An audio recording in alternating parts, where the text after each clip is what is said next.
మరొక విలువైన మాట యాకోబు రాసిన పత్రిక 1వ అధ్యాయము 27వ వచనం చదువుకుందాం.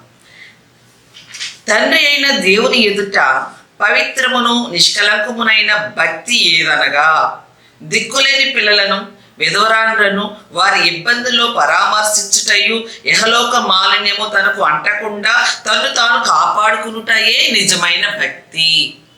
అలా ఉన్నామా మనం ఈ వాక్యం చేత మనం సరి చేసుకుందాం.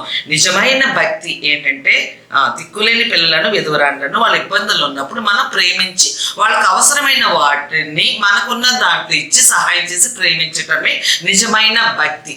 పెద్ద బైబిల్ పట్టుకొని పెద్ద ముసుకేసుకొని ఆదివారం తలకు పోసుకొని చక్కగా లక్ష్మి మరేమా మార్తమ్మ చర్చికి రారా అని కేకలేసుకుంటూ వెళ్ళి చర్చిలో కూర్చుంటాం భక్తి నిజమైన భక్తి కాదు. నిజమైన భక్తి అంటే ఏంటంటే విధవరాల పిల్లలను వాళ్ళ ఇబ్బందుల్లో మనం ఆదుకున్నటమే నిజమైన భక్తి, నిజమైన ఉపవాసము. ఆమేన్. Praise the lord.